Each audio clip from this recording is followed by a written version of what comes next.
ہم وہی کہیں گے جو ہمارا دین ہم کو بتاتا ہے، عمل کرو تو تمہارا بھلا ہے۔ اما بعد فاعوذ باللہ من الشیطان الرجیم بسم اللہ الرحمن الرحیم ان اللہ وملائکتہ یصلون علی النبی یا ایہا الذین آمنوا صلوا علیہ وسلموا تسلیما اللہم صل علی سیدنا وشفیعنا وحبیبنا ومولانا محمد وبارک وسلم صلاۃ وسلاما علیک یا رسول اللہ صلی اللہ تعالی علیہ وسلم وَإِنَّ هَذِهِ أُمَّتُكُمْ أُمَّةً وَاحِدَةً وَأَنَا رَبُّكُمْ فَاتَّقُونِ۔ بے شک یہ تمہارا دین ایک ہی دین ہے اور میں تمہارا رب ہوں تو تم مجھ سے ڈرو۔ یعنی جس طرح تمام انبیاء کرام کا اس بات پر اتفاق ہے کہ وہ حلال کھائیں، نیک اعمال کریں، اسی طرح سارے انبیاء کرام کا اس بات پر بھی اتفاق ہے کہ وہ توحید پر قائم رہیں اور اللہ سے ڈریں، گناہوں سے پرہیز کریں۔ اور یہاں پر یہ اعتراض ہو سکتا ہے کہ یہ کیسے کہ تمام ایک ہی امت ہوں، کیونکہ جو رسول دنیا کے اندر تشریف لائے ان کی شریعتیں مختلف تھیں۔ تو شریعتیں اگرچہ مختلف تھی لیکن اللہ تبارک و تعالیٰ کی ذات اور صفات کی معرفت اور جو توحید ہے وہ سب دینوں کے اندر یکساں طور پر تھی۔ یعنی جو اصول شریعت ہیں وہ سب ایک تھے لیکن فروعات کے اندر اختلاف رہا۔ تو یہاں پہ فرمایا گیا کہ سب جو ہے وہ تمہارا دین ایک ہی دین ہے، اور وہ دین کون سا دین ہے؟ وہ ہے دین اسلام۔ اور فرمایا کہ فَتَقَطَّعُوا أَمْرَهُمْ بَيْنَهُمْ زُبُرًا كُلُّ حِزْبٍ بِمَا لَدَيْهِمْ فَرِحُونَ۔ پھر لوگوں نے اپنے دین کے امور کو کاٹ کاٹ کر ٹکڑے ٹکڑے کر لیا، اور ہر گروہ اسی سے خوش ہوتا ہے جو اس کے پاس ہو۔ فَذَرْهُمْ فِي غَمْرَتِهِمْ حَتَّى حِينٍ۔ تو آپ ان کو ان کے کفر کے نشے میں چھوڑ دیں حتیٰ کہ ان کا وقت آ جائے، یعنی ایک وقت تک ان کو ان کے نشے میں چھوڑ دیں۔ یعنی انبیاء کرام کی امتوں نے اپنے اپنے دین کے امور کو کاٹ کاٹ کر کے ٹکڑے ٹکڑے کر دیا۔ اللہ تبارک و تعالیٰ نے جو دین ان کو عطا فرمایا تھا اس دین کے اوپر وہ لوگ قائم اور باقی نہیں رہے۔ جیسے مکہ کے مشرکین ہیں، مجوسی ہیں، یہود و نصارہ ہیں، ہر فریق نے اپنا ایک الگ نظریہ گھڑ لیا اور اپنی خواہشات کا نام انہوں نے دین رکھ دیا۔ جو مرضی آتی تھی وہ کرتے تھے اور اسی کا نام وہ لوگ دین رکھ دیتے تھے۔ تو اللہ تبارک و تعالیٰ نے جو یہاں پہ فرمایا نا کہ دین و ملت اگرچہ ایک ہی ہے لیکن امتوں نے دین کو ٹکڑے ٹکڑے کر دیا اور دین کو تقسیم کر کے رکھ دیا، اور ان کا اعتقاد یہ ہے کہ جو انہوں نے اپنے من سے گھڑ لیا ہے وہی صحیح ہے، اسی کے اوپر وہ لوگ خوش ہیں اور اسی کے اوپر وہ لوگ ڈٹے ہوئے ہیں۔ تو رب نے فرمایا کہ کفار کی گمراہی اور جہالت کو پانی میں غوطہ لگانے کے ساتھ میں تشبیہ دی گئی۔ جب آدمی پانی میں غوطہ لگاتا ہے نا تو اسی میں مست ہو جاتا ہے، اسی طرح یہ لوگ اپنی خواہشات کے اندر مست ہو کر اسی کو دین قرار دے رہے ہیں۔ تو یہ خطاب اللہ کے رسول صلی اللہ تعالیٰ علیہ وسلم سے ہے کہ کفار کو آپ ان کے حال پہ چھوڑ دیجئے اور ان کا جو ہے آپ غم مت کیجئے۔ اس میں کافروں کو دنیا اور آخرت کے عذاب کی وعید اور اللہ کے رسول صلی اللہ تعالیٰ علیہ وسلم کے لیے تسلی کا سامان ہے۔ یہاں پر حدیث پاک میں موجود ہے، حضرت معاویہ بن ابی سفیان رضی اللہ تعالیٰ عنہ بیان کرتے ہیں، ایک دن اللہ کے رسول صلی اللہ تعالیٰ علیہ وسلم ہمارے درمیان جلوہ افروز ہوئے، آپ ہمارے درمیان کھڑے ہوئے اور فرمایا تم سے پہلے جو اہل کتاب تھے وہ 72 فرقوں میں بٹ گئے تھے اور یہ امت 73 فرقوں میں بڑھ جائے گی، اس میں سے 72 جہنم میں جائیں گے اور ایک جنت میں جائے گا، اور یہ وہ فرقہ ہوگا جو سب سے بڑی جماعت ہے۔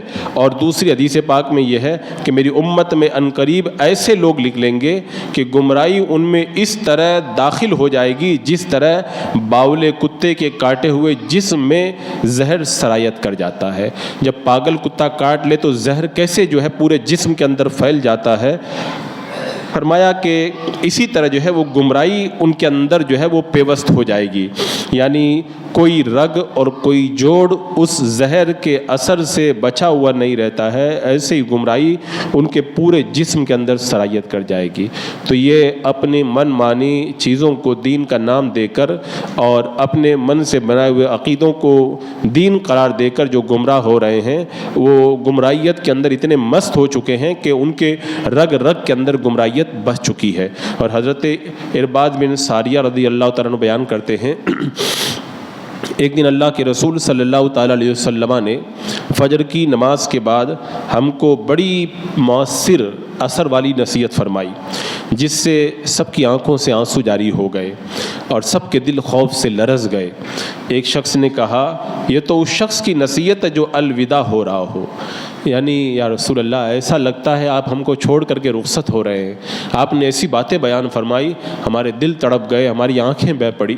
تو اللہ کے رسول علیہ السلام سے معلوم کرو کہ آپ ہم سے کیا عہد لیتے ہیں، یعنی کہ اللہ کے رسول علیہ السلام ہم کو چھوڑ کے تو نہیں جا رہے ہیں، سرکار علیہ السلام سے پوچھو ہم سے کیا وعدہ لے رہے ہیں۔ تو اللہ کے رسول علیہ السلام نے فرمایا، میں تم کو اللہ سے ڈرنے کی وصیت کرتا ہوں، اگر تمہارا حاکم حبشی غلام بھی مقرر کر دیا جائے تو اس کی بات سننا اور اس کی اطاعت کرنا، بے شک جو میرے بعد میں زندہ رہے گا بہت اختلاف دیکھے گا، اور تم بدعات سے دور رہنا، کیونکہ بری بدعتیں گمراہی ہیں، اور تم میں سے جو شخص ان بدعتوں کو پائے کہ تو وہ میری اور میرے خلفائے راشدین کی سنت کو لازم پکڑ لے، اس طرح مضبوطی سے پکڑ لے جیسے آدمی داڑھ سے کوئی چیز پکڑتا ہے۔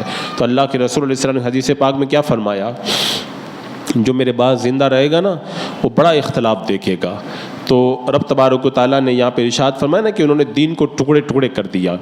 تو پچھلی امتوں کے اندر بھی لوگوں نے دین کو ٹکڑے ٹکڑے کیا تھا، اور میرے آقا علیہ السلام نے بتایا کہ تم بڑا اختلاف دیکھو گے، یعنی میرے دین کے اندر، لائے ہوئے دین کے اندر بھی لوگ بڑا اختلاف کریں گے، ٹکڑے ٹکڑے ہو جائیں گے، اور فرما دیا کہ لوگ فرقے بن جائیں گے، الگ الگ جماعتیں جو ہے وہ بن جائیں گی۔ اب یہاں پر سوال یہ ہے کہ جب اتنے فرقے بن جائیں گے اور اتنی جماعتیں بن جائیں گی، ہم پتہ کیسے لگائیں گے کون حق پر ہوگا اور کون باطل پر ہوگا، کون صحیح ہوگا اور کون غلط ہوگا؟ تو ایک حدیث پاک میں تو اللہ کے رسول علیہ السلام نے نشانی بتا دی کہ ما انا علیہ و اصحابی، جو میرے طریقے پر ہوگا اور میرے صحابہ کرام کے طریقے پر ہوگا وہ نجات پانے والا جنتی گروہ ہوگا۔ اب آج اتنے فرقے پائے جا رہے ہیں، اب ان فرقوں کی بھیڑ میں اگر ہم یہ پتہ لگانا چاہیں کہ لوگوں نے دین کو ٹکڑے ٹکڑے کر دیا، فَتَقَطَّعُوا أَمْرَهُمْ بَيْنَهُمْ زُبُرًا، رب نے فرمایا نا دین کو ٹکڑے ٹکڑے کر دیں گے، دین کو ٹکڑے ٹکڑے کر دیا۔ اب ہم پتہ کیسے لگائیں کون صحیح ہے کون غلط ہے؟ تو یہ ہمیں دیکھنا ہوگا صحابہ کرام کا طریقہ کیا تھا اور میرے آقا علیہ السلام کا طریقہ کیا تھا۔ جو اس طریقے پہ چلے گا وہی جنتی ہے، اس کے علاوہ جتنے بھی دائیں بائیں آگے پیچھے والے ہیں، وہ ادھر ادھر جانے والے، وہ سب کے سب گمراہیت کا شکار ہیں۔ اور میں نے اس حوالے سے ایک بار تفصیل سے بتایا تھا، ایک ایک نقطہ الگ الگ کر کے، کہ اگر آپ اہل سنت و جماعت کے عقائد، معمولات، نظریات، افکار سب جمع کر دو، اور دنیا میں جتنے بھی گمراہ فرقے پائے جاتے ہیں ان سب کے عقائد، ان کے نظریات، ان کے افکار، ان سب کو ایک طرف رکھ دو، اور اس کے بعد میں اہل سنت کا ایک عقیدہ لو اور گمراہ لوگوں کا ایک عقیدہ لو، اور ان دونوں کو صحابہ کرام کے طریقے پر، میرے آقا علیہ السلام کے طریقے پر پیش کرو۔ ایسے کر کے ایک ایک پیش کر کے جو ہے وہ پیش کرتے رہو سنت رسول اور سنت صحابہ پر۔ میں کہتا ہوں کہ جتنے عقیدے اہل سنت و جماعت کے معمولات، افکار و نظریات ہیں، سب کے سب صحابہ کرام کے طریقے پر اور میرے آقا علیہ السلام کے طریقے سے بالکل میچنگ کرتے ہیں، اور گمراہوں کے جتنے افکار، نظریات، ان کے طریقے، ان کے عقائد ہیں عموماً جو اہل سنت کے خلاف ہیں، وہ سب کے سب صحابہ کرام اور میرے آقا علیہ السلام کی سنت سے بالکل میچنگ نہیں کرتے ہیں۔ یہ ایک دم عام اور بالکل سیدھی سادی بات ہے، بندہ اگر حق کا پتہ لگانا چاہے تو اس طریقے سے آرام سے پتہ لگا سکتا ہے۔ اب چونکہ یہ درس قرآن کی مختصر سی محفل ہے، اتنا وقت نہیں ہے کہ میں ایک ایک عقیدے کو میچنگ کر کے دکھاؤں، آپ خود دیکھ سکتے ہیں. مثال کے طور پر ایک ہی بات کو آپ لے لیں, جیسے گمراہوں نے میرے آقا علیہ السلام کے علم غیب کے اوپر اعتراض کیا. اہل سنت و جماعت کا عقیدہ ہے کہ اللہ تبارک و تعالیٰ نے اپنے حبیب صلی اللہ علیہ وسلم کو غیب کا علم عطا فرمایا. آپ صحابہ کی زندگی پڑھ لیں, سارے صحابہ کا یہ عقیدہ تھا کہ میرے آقا علیہ السلام غیب کی باتیں جانتے ہیں رب کی عطا سے. تو جب ہمارا عقیدہ صحابہ کرام کے عقیدے سے میچنگ ہوا تو حق پر ہم ہی ہوئے. ایسے سارے عقائد کا یہی معاملہ. حضرت سیدنا شیخ عبدالحق محدث دہلوی رحمۃ اللہ تعالیٰ علیہ نے بڑی پیاری بات فرمائی. آپ فرماتے ہیں کہ یہ کیسے معلوم ہوگا کہ نجات پانے والی جماعت کون سی ہے؟ تو آپ نے فرمایا کہ نجات پانے والی جماعت اہل سنت و جماعت ہیں. یہی رائے راست پر ہیں, خدا کی طرف جانے والے راستے پر یہی ہیں. دوسرے جتنے فرقے ہیں سب کے سب جہنم کے راستے پر ہیں. لیکن اب افسوس کی بات یہ ہے کہ ہر فرقہ یہ دعویٰ کرتا ہے کہ انہی کا مذہب حق ہے. تو اب ہم جواب کیا دیں؟ تو کہتے ہیں اس کا جواب یہی ہے کہ یہ تو کوئی بات نہیں ہوئی. دعویٰ کرنا الگ چیز ہے, دعویٰ تو سب لوگ کر سکتے ہیں, لیکن دعوے کے ساتھ میں دلیل بھی تو ہونی چاہیے. اور حق ہونے کی جو دلیل ہے الحمدللہ وہ اہل سنت و جماعت کے پاس ہے. کیونکہ حضرت شیخ عبدالحق محدث دہلوی رحمۃ اللہ تعالیٰ علیہ فرماتے ہیں متواتر خبروں سے معلوم ہوا, احادیث کو چھان بین کرنے سے معلوم ہوا, اور سلف صالحین میں سے صحابہ, تابعین اور بعد والے بزرگوں کے عقیدوں کو جانچنے سے یہ معلوم ہوا کہ اس زمانے کے اندر جو اہل سنت و جماعت ہیں وہی حق پر ہیں, باقی سب کے سب گمراہیت کا شکار ہیں. فرماتے ہیں آپ کہ صحابہ کرام اور پہلے بزرگوں میں سے کوئی بھی ان کے طریقوں پر نہیں تھا جتنے گمراہ فرقے آج پائے جاتے ہیں. سیاہ ستہ جو بخاری, مسلم, ترمذی, ابن ماجہ, سنن ابی داؤد اور حدیث کی جتنی کتابیں جنہوں نے لکھی, تفسیر کی کتابیں جنہوں نے لکھی, جتنے ائمہ گزرے اور ائمہ مجتہدین ہیں, فقہاء دین ہیں, ائمہ اربعہ ہیں, وہ سب کے سب اہل سنت و جماعت میں سے تھے. اسی طرح اشاعرہ, ماتریدیہ, عقائد کے اندر جو بھی سلسلے چلے آ رہے ہیں سب کے سب اہل سنت و جماعت میں سے تھے. یعنی حضرت شیخ عبدالحق محدث دہلوی نے خلاصہ کرتے ہوئے بتایا کہ سرکار علیہ السلام کے زمانے سے لے کے آج تک جتنے بھی محدثین, مفسرین, اہل حق کی جتنی جماعتیں ہیں سب انہی عقیدوں پر تھی جو اہل سنت و جماعت کے عقیدے ہیں. لہٰذا دین کے ٹکڑے ٹکڑے کرنے والے کون ہیں؟ جو اہل سنت و جماعت سے ہٹ کر کے. حضرت سیدنا شیخ عبدالحق محدث, حضرت سیدنا شیخ مجد الفسانی رحمۃ اللہ تعالیٰ علیہ بیان فرماتے ہیں نجات کا راستہ اہل سنت و جماعت کی پیروی میں ہے. اللہ تعالیٰ نے ان کے اقوال, افعال, اصول اور فروع کے اندر برکت عطا فرمائے. یہی جماعت جو ہے وہ نجات پانے والی, باقی سارے فرقے خرابی کے اندر پڑے ہوئے ہیں. اور آپ فرماتے ہیں کہ آج خواہ کسی کو یہ بات معلوم ہو یا معلوم نہ ہو, لیکن ہر شخص کل پتہ لگا لے گا, مرنے کے بعد جان جائے گا کہ کون حق پر تھا. یہ حضرت شیخ مجد الفسانی جو بات کہہ رہے ہیں نا, انہوں نے ولایت کے بڑے منصب طے کیے. اللہ تعالیٰ نے ان کے سامنے سے حجابات ہٹا دیے تھے. انہوں نے کہا کہ جو میں نے حجاب کے اس پار دیکھا اور پردے کے اس پار دیکھا تو علماء جو بتاتے ہیں علماء اہل سنت اس میں اور پردے کے اس پار کے اندر ایک نقطے برابر کا بھی فرق نہیں ہے. بس فرق صرف اتنا ہے, علماء قرآن و سنت کی روشنی میں بتاتے ہیں اور اولیاء کرام پردہ اٹھا کے انہی چیزوں کو اپنی نگاہوں سے دیکھتے ہیں. ان دونوں میں کوئی فرق نہیں ہے, صرف ایک پردے کا فرق ہے. تو اولیاء کرام کے سامنے سے پردہ ہٹ گیا, انہوں نے دیکھ لیا کہ اہل سنت و جماعت کے علماء جو بتا رہے ہیں وہی صحیح ہے. لیکن ہم عام مسلمان تو ابھی نہیں دیکھ پائیں گے, ہم جب مر جائیں گے تو پردہ ہٹ جائے گا, تب ہم کو پتہ چل جائے گا. خیر, اس کے بعد میں اللہ تعالیٰ نے ارشاد فرمایا کہ وہ گمراہی کے نشے کے اندر ہیں. یعنی ان کو چھوڑ دیجئے, ان کو جب تک موت نہیں آئے گی اس وقت تک ان کو پتہ نہیں چلے گا کہ حق کیا تھا اور باطل کیا تھا.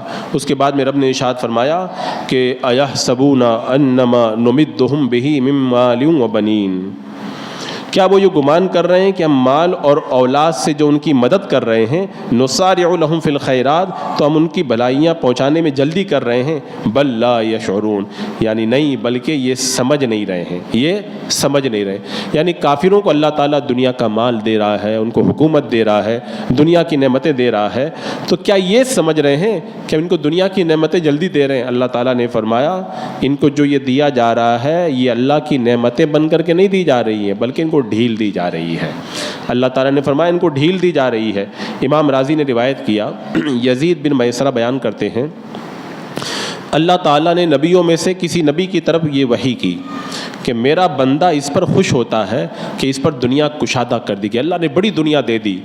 رب نے فرمایا میرا بندہ اس پر خوش ہوتا ہے حالانکہ وہ مجھ سے بہت دور ہوتا ہے, اور وہ اس پر افسوس کرتا ہے کہ میں اس سے دنیا اٹھا لیتا ہوں حالانکہ وہ میرے قریب ہوتا ہے.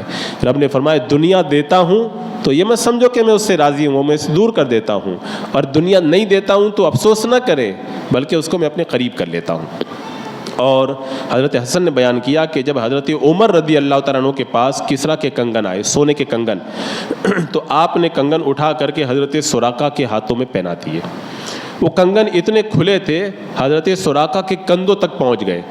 تو پھر حضرت عمر نے کہا یا اللہ تجھ کو علم ہے کہ تیرے نبی صلی اللہ علیہ وسلم اس کو پسند کرتے تھے کہ ان کے پاس میں مال آئے تو اس کو تیری راہ میں خرچ کر دیا جائے, اور ابو بکر بھی یہی پسند کرتے تھے, اے اللہ اس مال کو لوگوں کے لیے آزمائش نہ بنانا. پھر آپ نے یہی آیت کریمہ پڑھی کہ جو اللہ تعالیٰ دیتا ہے, لوگ کیا سمجھتے ہیں کہ اللہ تعالیٰ ان کو نعمتیں جلدی جلدی دے رہا ہے, نہیں, بلکہ اللہ تعالیٰ ان کو امتحان میں مبتلا کر رہا ہے, آزمائش کے اندر اللہ تعالیٰ ان کو مبتلا فرما رہا ہے. اور ایک روایت میں آتا ہے کہ کسی نبی کی طرف اللہ تعالیٰ نے وحی فرمائی تھی کہ میرا بندہ اپنی دنیاوی کشادگی سے یہ سمجھتا ہے کہ میں نے اس کو مالا مال کر دیا, حالانکہ میں نے اس کو مالا مال نہیں کیا بلکہ اس کو اپنی رحمت سے دور کر دیا ہے. لیکن یہ بھی اللہ تعالیٰ بعض بندوں کو دنیا بھی دے دیتا ہے, اپنی رحمتوں سے قریب بھی کر لیتا ہے, وہ اس کی رحمت ہے. لیکن عام طور پر جو نافرمانوں کو جو دنیا دیتا ہے نا, اپنی بارگاہ سے دور کرنے کے لیے اللہ تعالیٰ انہیں دنیا دیتا ہے. حضرت عبدالعزیز مکی رحمۃ اللہ تعالیٰ علیہ فرماتے ہیں جو شخص زینت دنیا سے مزین ہوتا ہے, اللہ دنیا کی نعمتیں جس کو دیتا ہے اس کو یاد رکھنا چاہیے یہی زینت دنیا ایک دن اس کے لیے وبال جان بن جائے گی. مگر زینت اس ارادے سے اگر بندہ استعمال کرے کہ میں اس کے ذریعے نیک کام کروں گا تو وہ پھر اس کے لیے جو ہے وہ رحمتیں بن جایا کرتی ہیں. تو دنیاوی سامان کی قلت پر قناعت رکھنا بہترین عبادت ہے. اللہ کسی کو دنیا نہ دے, تھوڑی دنیا دے, بندہ صبر کرے, یہ بہت بڑی عبادت ہے.